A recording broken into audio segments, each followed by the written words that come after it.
Okay.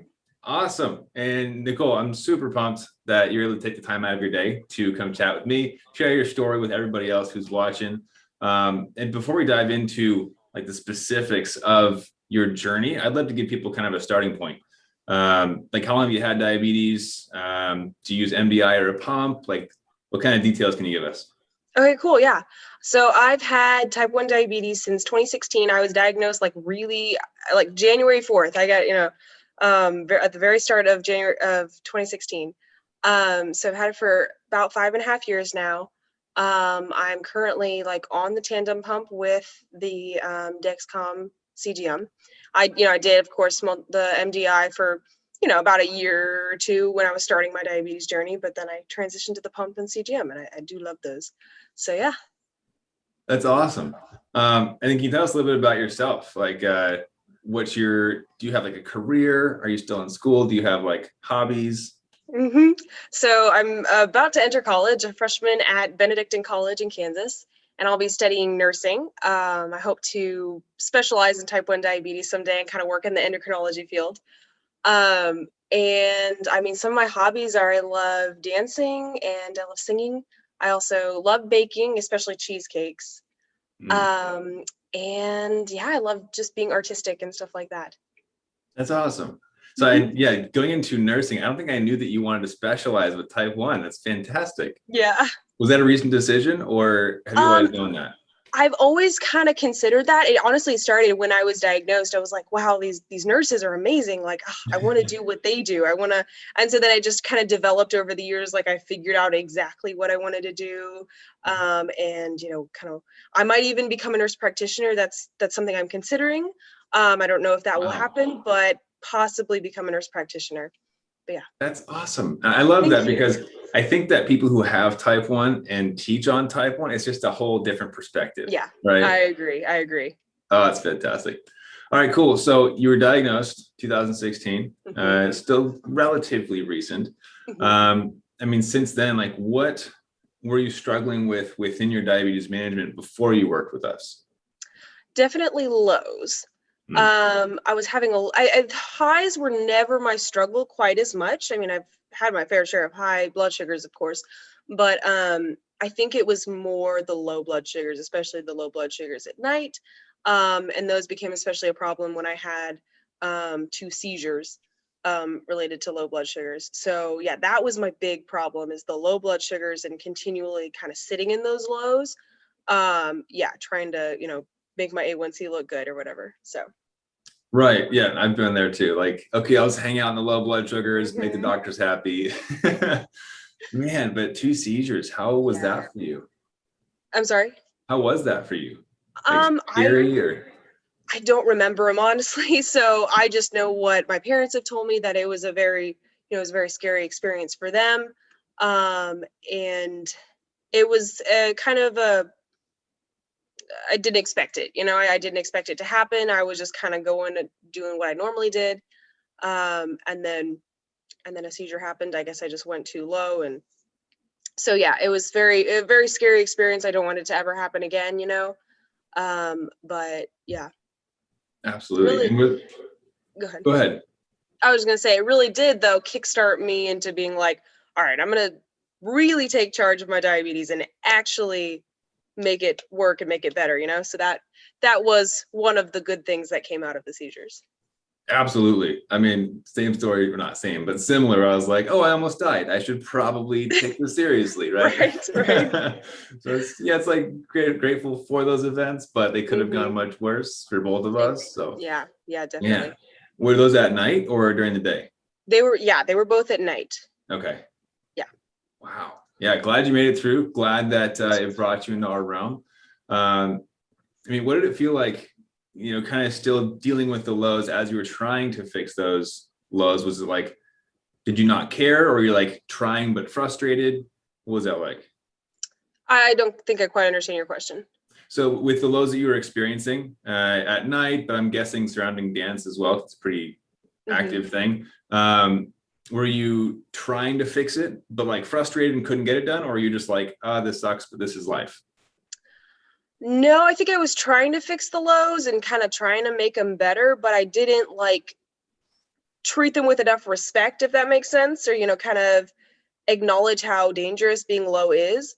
Mhm. I think I was definitely working at it and making sure I was, trying to get my blood sugar up and trying to kind of make sure I didn't go low as much, but maybe I didn't even know how. And then I just, Mm. yeah, again, didn't respect the lows as much. Yeah. Was there anything that you were trying to use to fix it? Like, I don't know, low carb or like avoiding exercise at night or anything like that?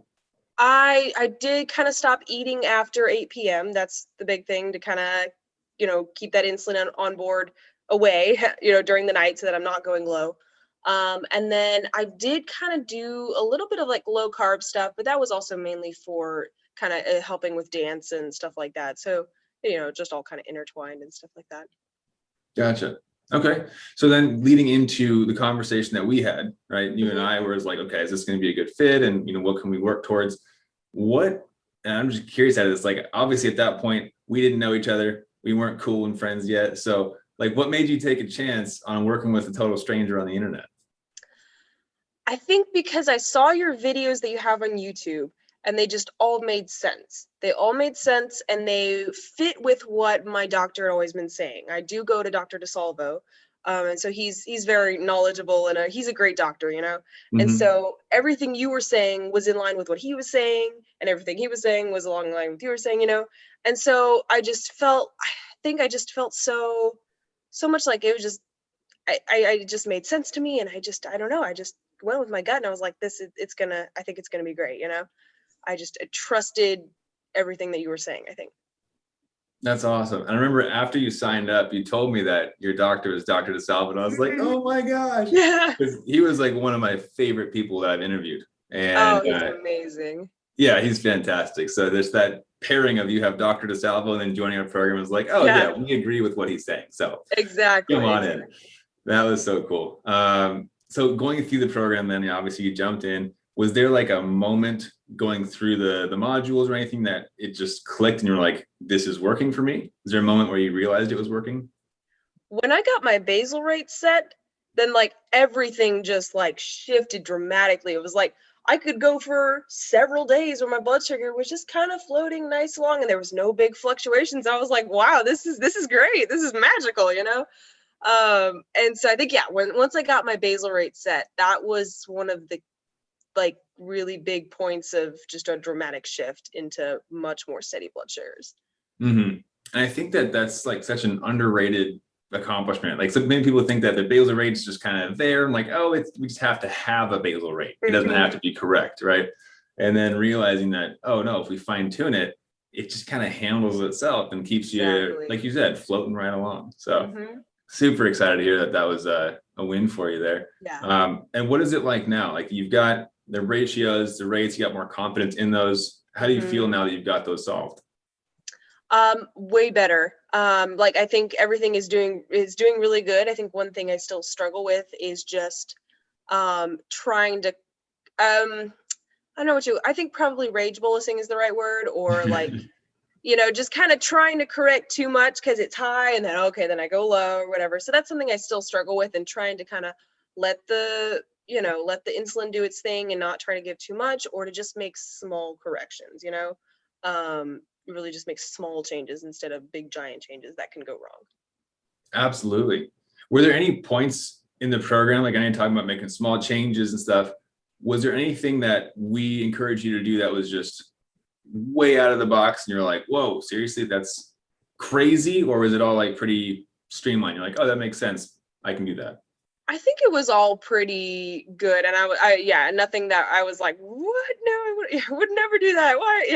Yeah. So I think it was all pretty normal, and it made sense to me, and I was like, yeah, I can do that. Okay, cool. Was there a part that was like stood out as the most useful to you as far as like the whether coaching calls or the videos or the Mm, workbook or like what was the golden nugget, if you will, of the I program? really like. Wait, so when you say coaching calls, do you mean like the group Zoom calls, or like the one-on-one things with you? Was either. Okay, I think I really enjoyed the one-on-one talks with you, where we kind of went over, where I am and where I need to be, and like kind of how to get jump started onto the next thing. That was Okay. What was useful about those? Was it the fact that they were customized, or was it like just kind of the encouragement, support kind of side of it? I think both. Yeah. Very very encouraging and very good to hear, okay, that I am doing well, whatever, stuff like that. And then also, I think it was just very nice to be able to sit down and like just kind of figure it out with you. Because sometimes I'm just like, I don't know where to go next. I don't know what to do. And so that was really helpful to have that little bit of time to say, okay, let's, try this next thing. For sure. Yeah. It makes it easier too to go through specific patterns and isolate like what the variables are. And oh, if we fix this one thing way back here, it's going to fix all the things moving forward. Yep. Totally get that.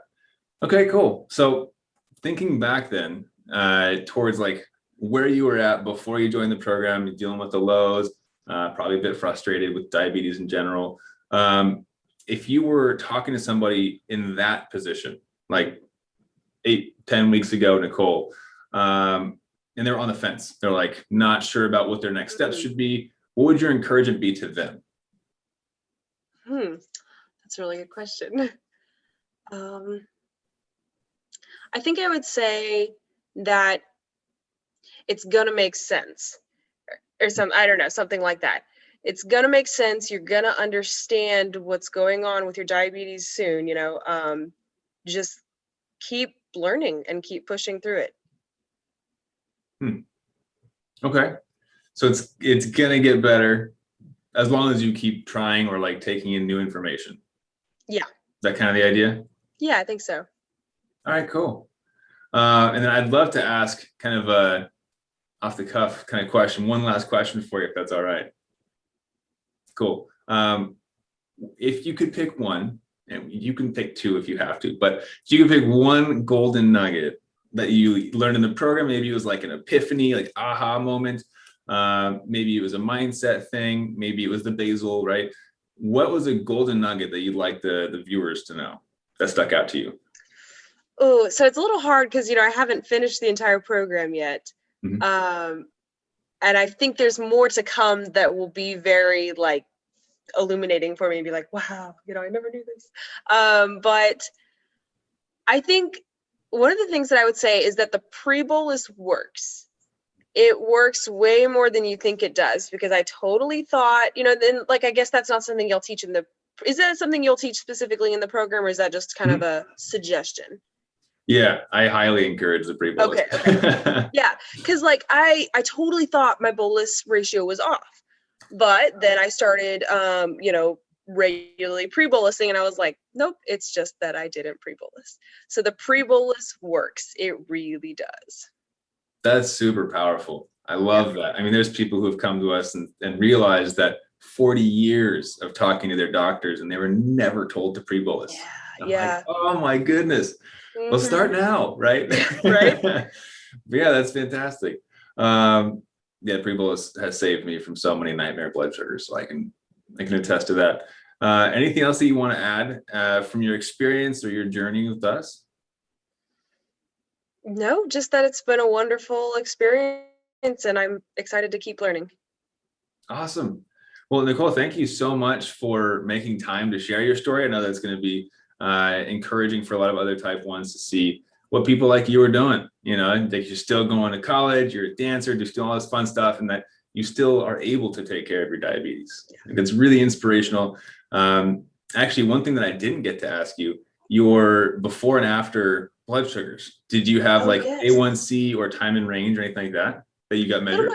So A1C is probably not as good of a measurement because it has been in the 5% before for a long time. But those were with a lot of lows. And so those were kind of pseudo good A1Cs in a way. Recently, my A1C was 5.9 though, and that was with under 1% lows. So that was kind of, yeah. But time in range is increased dramatically. I think I was hitting maybe 50 to 60% time in range, most times in the week. But now I'm regularly hitting 80% or more. The other day actually it was really cool. I think it was last Tuesday. I looked at my Dexcom Clarity. I just happened to glance at it, and my Tuesday was 100% in range, and that was just like. That was amazing for me. I did like a little happy dance right there, Yes, that's amazing. Time in range has increased dramatically. Oh, that's fantastic. So from 50s to 60s, now you're 80s plus, you Mhm. got your 100. That's like a Yeah, gold badge. When you get a full day I of know, right? 100, it's like, yes. Right. Oh, it's amazing. Cool. Well, I mean, yeah, the A1C, you're already looking great there, but I love that you were able to minimize the lows. 1%. You said less than 1% or 1%? I think it was, yeah, I think it was under 1%. Wow. That Yeah. is, oh, that's amazing.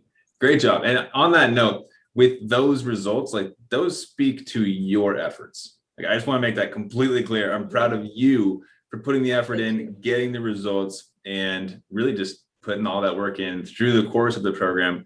You know, I can only guide you so much, and you took that and ran with it. So great job, Nicole. Super Thank you happy to so hear much. about that. Thank you. Absolutely. So, with that being said, I want to say thank you so much for making time for us, sharing your story with the community. And I believe the video that actually brought you in was the webinar training that I did.